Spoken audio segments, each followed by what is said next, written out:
mendengar kisah tentang kelahiran Yajuj dan Majuj, dua bangsa yang disebut dalam Al-Quran dan hadis yang akan muncul di akhir zaman. Kisah mereka penuh dengan misteri dan kegelapan, namun asal-usul mereka jarang dibahas secara mendalam. Kita akan menelusuri jejak-jejak awal dari kelahiran Yajuj dan Majuj, dan bagaimana bangsa-bangsa ini berhubungan dengan peristiwa besar yang akan terjadi di masa depan.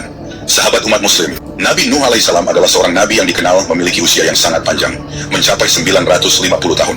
Nuh alaihissalam dikaruniai anak laki-laki, Ham, Sam, dan Yafis. Dari keturunan mereka inilah, umat manusia berkembang menjadi berbagai bangsa dengan sifat dan karakter yang berbeda-beda. Ham, anak pertama, menurunkan bangsa Habsyi dan Zangi yang dikenal dengan kulit mereka yang gelap. Sam, anak kedua, menjadi leluhur bangsa Arab, Romawi, dan Ajam. Sedangkan Yafis, anak ketiga, memiliki keturunan yang disebut sebagai bangsa Turki Barbar, Mongol, serta dua bangsa yang menakutkan, Yajuj dan Majuj. Ada kisah yang lebih kelam, lebih dalam, mengenai bagaimana Yafis melahirkan keturunan yang tidak biasa, yakni golongan manusia yang kuat, brutal, dan liar. Golongan ini bukan hanya sekadar manusia biasa, mereka memiliki kekuatan luar biasa dan menjadi ancaman besar bagi umat manusia. Yafis memiliki seorang anak bernama Aaj, yang kemudian melahirkan Auj.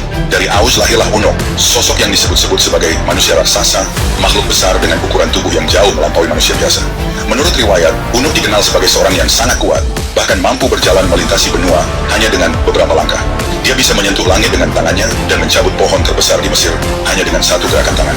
Ketika Nabi Nuh diperintahkan oleh Allah SWT untuk membangun bahtera raksasa guna menyelamatkan umatnya dari banjir besar, Unuklah yang diminta oleh Nabi Nuh untuk mengambil kayu dari pohon terbesar. Dengan tubuh raksasanya, melakukan perintah itu tanpa kesulitan. Namun meskipun memiliki tubuh yang besar, Unuk tidak memiliki kecerdasan dan kebijaksanaan seperti Nabi Nuh alaihissalam. Dia lebih dikenal sebagai makhluk yang cenderung bertindak impulsif dan egois, tanpa memikirkan dampak tindakannya terhadap orang lain. Saat banjir besar terjadi, air yang menenggelamkan dunia tidak mampu menenggelamkan Unuk. Gunung Ararat, yang merupakan salah satu gunung tertinggi di dunia, hanya menyisakan puncaknya yang kelihatan, dan Unuk berdiri di sana, seperti raksasa penjaga. Namun meskipun tubuhnya selamat, jiwa Unuk tidak terlepas dari kekosongan. Kehidupannya yang panjang membuatnya kehilangan makna. Ketika zaman berganti, dan generasi manusia baru bermunculan, Unuk mulai merasakan kehampaan yang mendalam. Seiring dengan berjalannya waktu, dia merasa semakin terisolasi dari dunia manusia, dan hal ini membuatnya mencari cara untuk tetap relevan. Di suatu masa, Unuk tiba-tiba muncul di negeri Rum, sebuah kerajaan yang megah dan penuh dengan kekayaan. Dengan langkah besar dan suaranya yang menggema, dia datang menghadap raja negeri tersebut. Unuk menginginkan sesuatu yang aneh dan tak masuk akal. Dia meminta seorang gadis sebagai pendampingnya. Gadis yang dia inginkan tentu harus sesuai dengan ukurannya yang raksasa. Raja negeri Rum, yang tidak pernah menghadapi permintaan seperti itu sebelumnya, terkejut dan panik. "Jika engkau tidak bisa memenuhi keinginanku, wahai raja," Unuk menggeram, "akan aku tenggelamkan seluruh negerimu dengan air laut ini. Tidak akan ada yang tersisa." Raja, dalam ketakutan merasakan jantungnya berdetak kencang. Dia tahu bahwa Unuk tidak sedang bercanda. Dengan pikiran yang cepat, Raja meminta waktu untuk memenuhi permintaan Unuk. Dia berjanji untuk mencarikan gadis yang diinginkan oleh makhluk raksasa itu. Namun dia membutuhkan waktu. "Berikan aku waktu, wahai Unuk," kata Raja dengan nada merendah. "Berikan aku 12 tahun. Unuk dengan kesabaran yang tidak biasa mengangguk setuju. Dia tahu bahwa Raja tidak mungkin menipunya. Selama berbulan-bulan, Raja yang bijaksana itu memutar otak demi menyelamatkan kerajaannya dari ancaman Unuk, raksasa yang tak tertandingi. Unuk bukan hanya ancaman bagi rakyat, tetapi juga bagi kestabilan seluruh wilayah.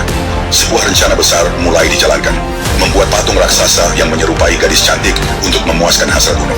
Raja mengumpulkan semua ahli pemahat terbaik dari penjuru negeri. Para pemahat bekerja siang dan malam, tanpa henti.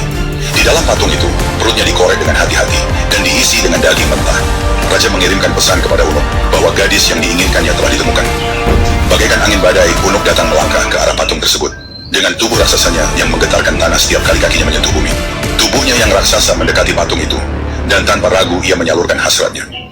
Air Unuk yang tertumpah di dalam patung, bercampur dengan daging mentah yang ada di dalamnya, mulai membusuk. Busuknya daging tersebut mengeluarkan bau menyengat yang bahkan bisa tercium hingga ke desa-desa terdekat. Ulat-ulat itu tidak berhenti tumbuh. Mereka menjadi kepompong, dan dari kepompong-kepompong itu, sesuatu yang lebih mengerikan lahir. Ketika kepompong-kepompong itu pecah, lahirlah makhluk-makhluk yang menyerupai manusia, namun dengan perawakan menyeramkan dan penuh kebuasan. Mereka adalah Yajuj dan Majuj, makhluk ganas yang lahir dari ulah Unuk dan nafsunya yang tak terkendali. Makhluk-makhluk ini segera menyebar keluar dari patung, mencari makanan. Tidak ada yang bisa menghentikan mereka. Hewan-hewan ternak menjadi korban pertama. Mereka melahap segala yang mereka temui, dari sapi, kambing, hingga kuda. Rakyat mulai panik. Makhluk-makhluk itu terlalu kuat, terlalu cepat, dan jumlah mereka terus bertambah. Raja mengirim utusan ke wilayah Raja Iskandar Zulkarnain. "Aku akan menolongmu. Tetapi pertama-tama, kalian harus bekerja bersama-sama denganku. Aku akan membangun penghalang yang kokoh di antara gunung-gunung ini untuk melindungi kalian dari mereka. Tetapi kalian harus membantu dalam prosesnya. Ketika pasukan Yajuj dan Majuj akhirnya terlihat di kaki gunung, Raja Zulkarnain mengatur barisannya. Dengan perisai yang bersinar di bawah sinar matahari, Yajuj dan Majuj menyerbu dengan kekuatan yang tak terbendung. Raja Zulkarnain dan pasukannya bertempur dengan gagah berani, menghalau Yajuj dan Majuj sejauh mungkin dari tembok yang belum rampung. Para pekerja akhirnya menyelesaikan bagian terakhir dari tembok besar. Tembaga panas dituangkan di atasnya, membuatnya menjadi benteng yang mustahil ditembus. Ketika Yajuj dan Majuj mencoba menyerang tembok, mereka mendapati bahwa tidak ada jalan masuk. Mereka menghantamnya dengan segala kekuatan, namun tembok itu tetap berdiri kokoh, tak tergoyahkan. Raja Zulkarnain berbicara kepada rakyat di daerah tersebut. Ini adalah perlindungan yang Allah berikan kepada kalian. Tapi ingatlah, suatu hari nanti, Yajuj dan Majuj akan keluar lagi ketika waktunya tiba, sebagaimana telah ditetapkan oleh Allah. Sampai saat itu, tetaplah berpegang teguh kepada kebenaran dan jangan berbuat zalim kepada sesama. Dengan amanat itu, Raja Zulkarnain meninggalkan mereka, melanjutkan perjalanannya untuk menyebarkan keadilan dan kebaikan di